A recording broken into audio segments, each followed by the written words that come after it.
ये गाइस, चलिए आज का वीडियो स्टार्ट करते हैं हम लोग। आज हम लोग क्लास 11 का बेसिक मैथमेटिक्स करने वाले हैं। तो बेसिक बेसिक मैथमेटिक्स में हम लोग तीन चीज़ पढ़ना है। पहला है बेसिक मैथमेटिक्स, दूसरा इनइक्वालिटी एंड इक्वेशन, तीसरा है लॉगरिथम। तो बेसिक मैथमेटिक्स में सबसे पहले हम बेसिक मैथमेटिक्स हम लोग पहला सेट पढ़ेंगे, उसका नंबर सिस्टम, फिर इंपॉर्टेंट आइडेंटिटीज पढ़ेंगे, उसके बाद फिर आइडिया ऑफ कंपोनेंट नंबर पढ़ेंगे, कॉम्प्लेक्स नंबर। उसके बाद हम लोग पढ़ेंगे रेशियो एंड प्रोपोर्शन। उसके बाद आएगा हम लोग का reminder theorem, idea of interval, law of identity. तो इतना चीज़ हम लोग को पढ़ना है, ठीक है। तो जब पढ़ने से पहले हम लोग कुछ बेसिक चीज़ जान लेते हैं। जैसे कि हम लोग जब क्लास 10 से क्लास 11 में जाते हैं, तो जो लोग मैथ लेते हैं, तो हम लोग मैथ से इंजीनियरिंग की कोर्स करना चाहते हैं, आईटी का। तो आईटी में होता क्या है कि जैसे कुछ इंपॉर्टेंट पॉइंट देख लीजिए आप। तो इसमें जो क्लास 11 से होता है वो 60% आता है, और क्लास 12 से 40% आता है। तो यहाँ पे हम लोग को प्रॉपर नोट्स बना बना हुआ रहना चाहिए। हम लोग को इसमें क्या है, पहला चीज इम्पोर्टेंट पॉइंट में प्रॉपर नोट्स होना चाहिए, वेल प्लान नोट।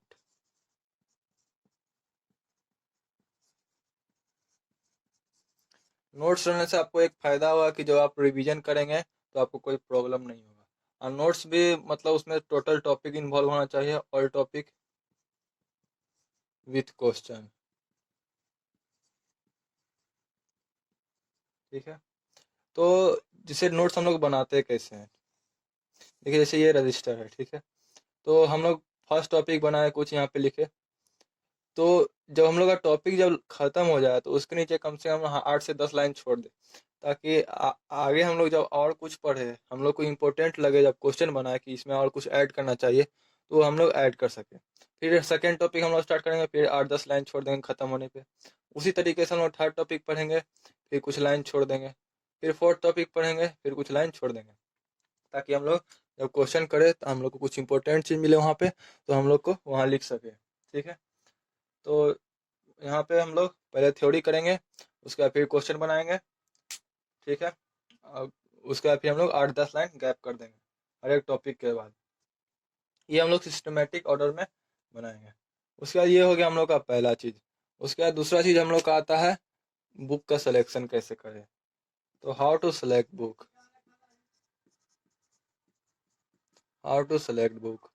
बुक को हम लोग कैसे सेलेक्ट करें। तो सबसे पहले हम लोग को बुक को सेलेक्ट करने में कंजूसी इतनी चाहिए, हम लोगों को लेस अमाउंट में बुक सेलेक्ट करना चाहिए। पहला बुक हम लोग को एनसीईआरटी लेना है, क्योंकि ये हम लोग को बोर्ड में ज़रूरत पड़ता है। साथ ही साथ हम लोग को जेईई मेंस और जेईई एडवांस में भी मदद मिलता है इससे। और अगर जो आप लोग मैथ में इसके अलावा जैसे आप लोग कोचिंग ज्वाइन किए होंगे, तो वहाँ पे आप लोग को सीट मिलेगा। कोचिंग ज्वाइन किए होंगे तो आप लोग को सीट्स मिलता है। तो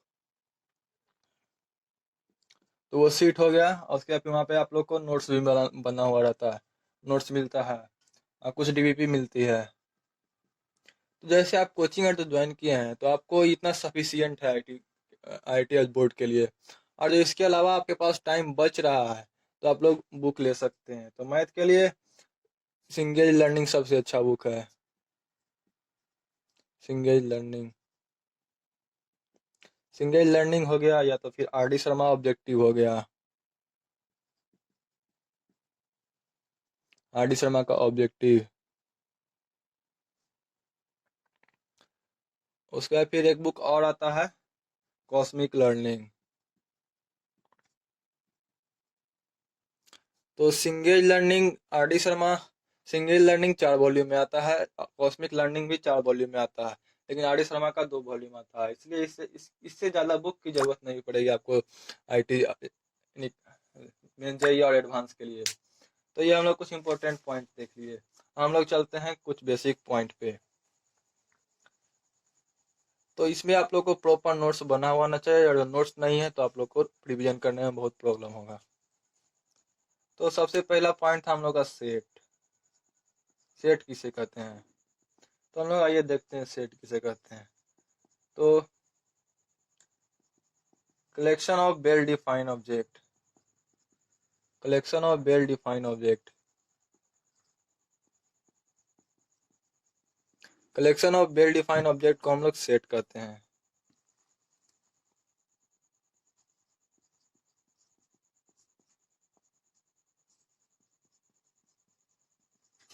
collection of well defined object,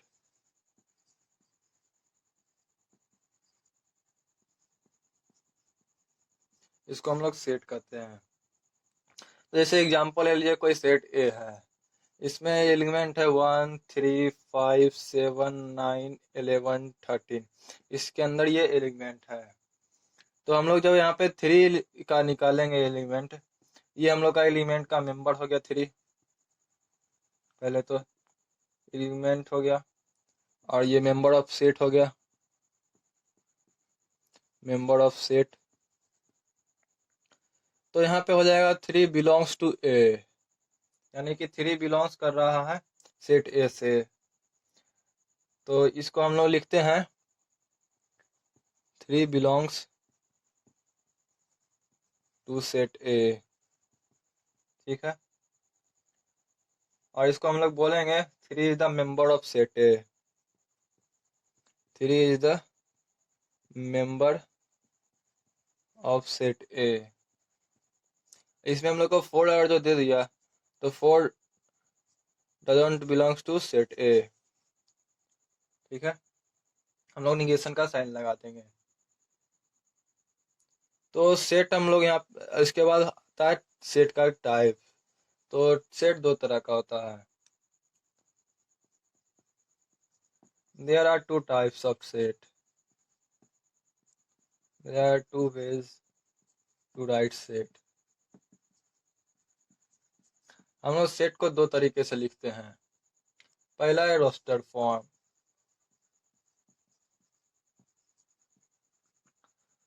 second है set builder form.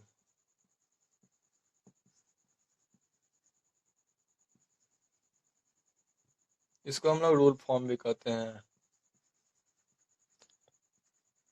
Rule form.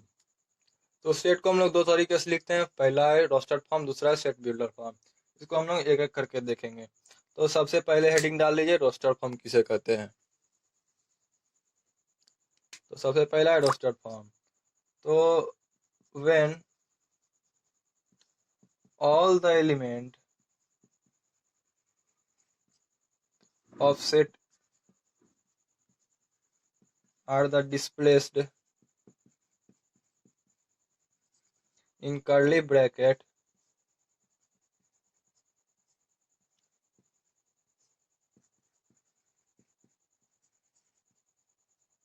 between separate by comma,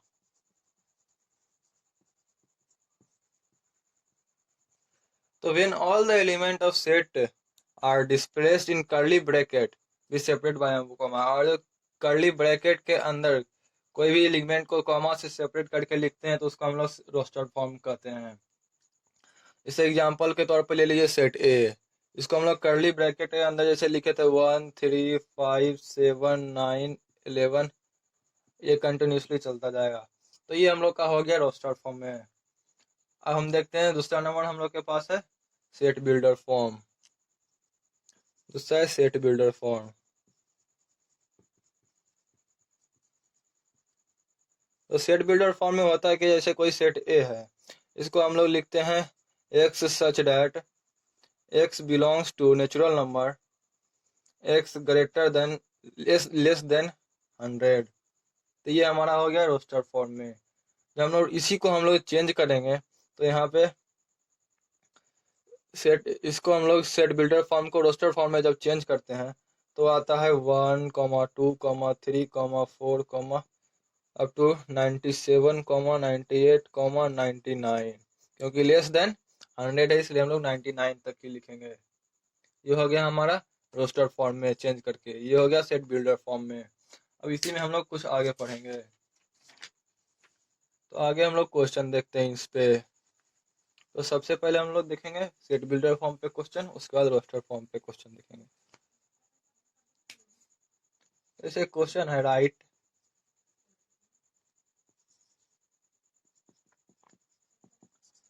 right 1y2 comma 2y3 comma 3y4 comma 4y5 comma dash up to 9y10 in set builder form.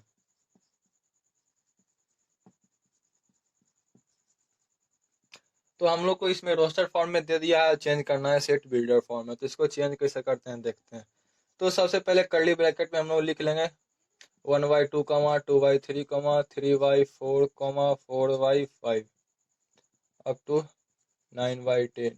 तो यहाँ पे हम लोग देख रहे हैं ऊपर से एक ज़्यादा नीचे है, तो इसको हम लोग जब हम लोग बिल्डर फॉर्म में चेंज करेंगे तो इसे लिखेंगे x such that x is equal to x upon x plus 1।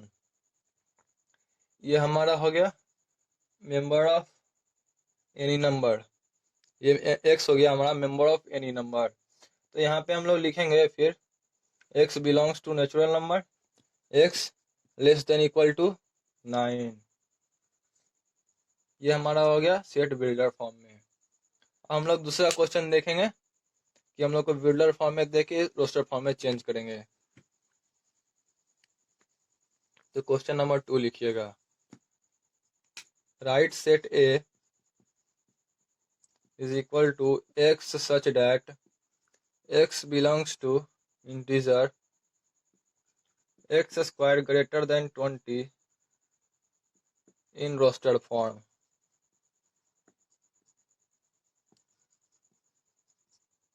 इसको हम लोग रोस्टेड फॉर्म में चेंज करेंगे,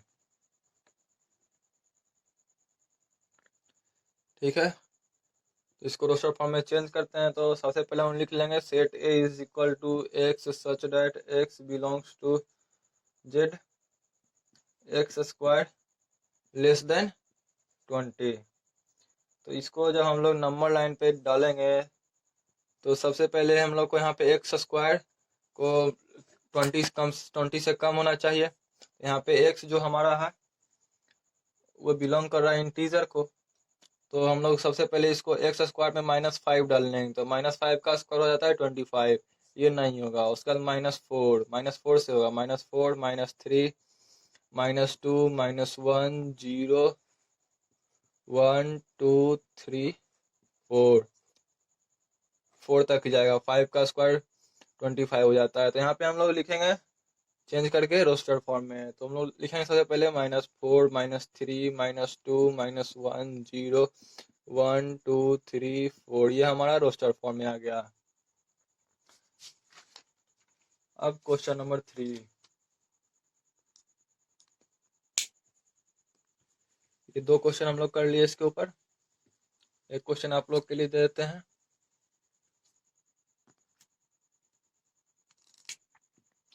तो जैसे क्वेश्चन है x equal to 1,1y4, 1y9, 1y10, 1y25, 2 ये कंटिन्यूसली चला गया है। इसको सेट बिल्डर फॉर्म में चेंज करना है, बिल्डर फॉर्म, ठीक है। और एक क्वेश्चन और है, right set a is x such that x belongs to integer -1y2 greater than x less than 9y2 in rostered form। तो इसको इन दोनों क्वेश्चन को आप करके देखिएगा, ठीक है। तो हम लोग सेट पढ़ लीजिए,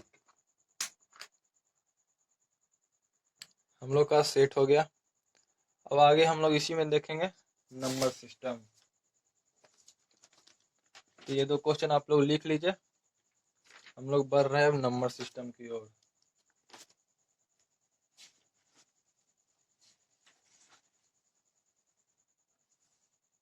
तो हेडिंग डाल लीजिए नंबर सिस्टम।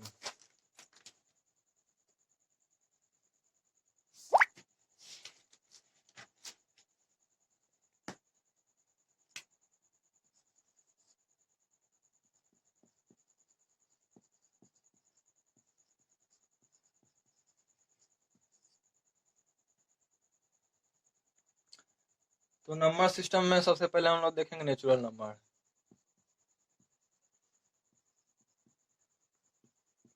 नेचुरल नंबर हम लोग क्लास 7-8 से ही पढ़ते आ रहे हैं। 1 2 3 4 5 अप टू इन्फिनिटी होता है। ठीक है, यहाँ पे हम लोग नेचुरल नंबर का प्रॉपर्टीज देखेंगे। प्रॉपर्टीज, तो प्रॉपर्टीज में सबसे पहला है प्राइम नंबर। प्राइम नंबर, तो प्राइम नंबर होता है क्या है? Set of natural number which has two different divisor, one and number and itself, यानी कि ऐसा नंबर जो खुद से और दूसरे से डिवाइड हो जाए। तो इसका एग्जांपल हो जाएगा 2 3 5 7 11 13 19 17 19, इस तरह से इसका एग्जांपल हो जाएगा। दूसरा है कंपोजिट नंबर। कंपोजिट नंबर होता है set of natural number which has more than 2 different divisor. Set of ऐसा नेचुरल नंबर होता है, कंपोजिट नंबर उसको कहते हैं, जो सेट ऑफ नेचुरल नंबर का 2 डिफरेंट डिवीजर आता है। जैसे कि इसका एग्जांपल हो जाए कंपोजिट नंबर का 4। 4 का होता है सेट 2 इंटू 2 4 हो गया, और उसका फिर 4 खुद से भी करता है। 6 हो गया, 8 हो गया, 9 हो गया, 10 हो गया, इन सब का 2 डिफरेंट डिवीजर आता है। तो यहाँ से हम लोग देखेंगे 2 is the only even prime number, also smallest prime number, यानी कि 2 एक इवन प्राइम नंबर है, साथ ही साथ सबसे छोटा प्राइम नंबर भी है। और 4 सबसे छोटा कंपोजिट नंबर है। और 1 ओनली नेचुरल नंबर है, ना ही वो प्राइम नंबर है, ना ही कंपोजिट नंबर है। इसके बाद कंपोजिट नंबर हम लोग देख लिए, अब हम लोग देखेंगे को प्राइम। प्राइम नंबर हो गया, कंपोजिट नंबर हो गया, हम लोग देखने जा रहे हैं को प्राइम। को प्राइम नंबर,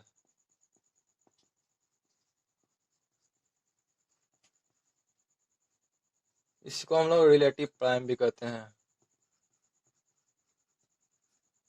इसमें क्या होता है, 2 नेचुरल नंबर आर कॉल्ड को प्राइम नंबर।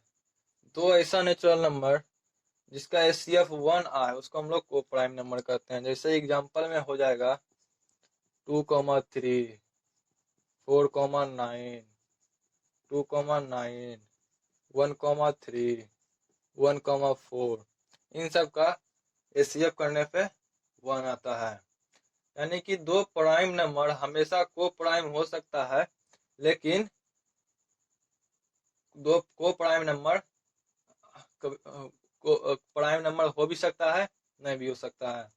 और उसके बाद फिर 2 कंसिक्यूटिव नेचुरल नंबर हमेशा को प्राइम नंबर होगा। अब इसके बाद आता है ट्विन प्राइम। ट्विन प्राइम, तो ये होता है जब 2 प्राइम नंबर को हम लोग ट्विन प्राइम कह सकते हैं। जैसे 2 लगातार प्राइम, जैसे 3 और 7 हो गया, 3 और 5 हो गया, 5 7 हो गया, 11 13 हो गया। ठीक है, इसके बाद आएगा हम लोग का होल नंबर। होल नंबर को हम लोग डब्ल्यू से डिनोट करते हैं, और ये 0 से लेकर के इन्फिनिटी तक होता है। ठीक है, इसका आता है हमारा इंटीजर। तो इंटीजर को हम लोग आई और जेड से डिनोट करते हैं। तो इंटीजर का एग्जांपल होता है 0 plus minus 1 plus minus 2 plus minus 3 से लेकर के इन्फिनिटी तक। या तो फिर इंटीजर का इस तरह से भी एग्जांपल आप लिख सकते हैं, minus infinity plus infinity, 0 1 2 3 up to infinity. ठीक है, तो हम लोग नेचुरल नंबर को एन से डिनोट करते हैं,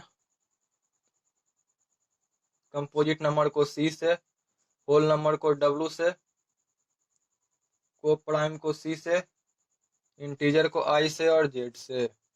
ये हम लोग डिनोटेड का साइन हो गया। अब इसके बाद हम लोग आगे देखेंगे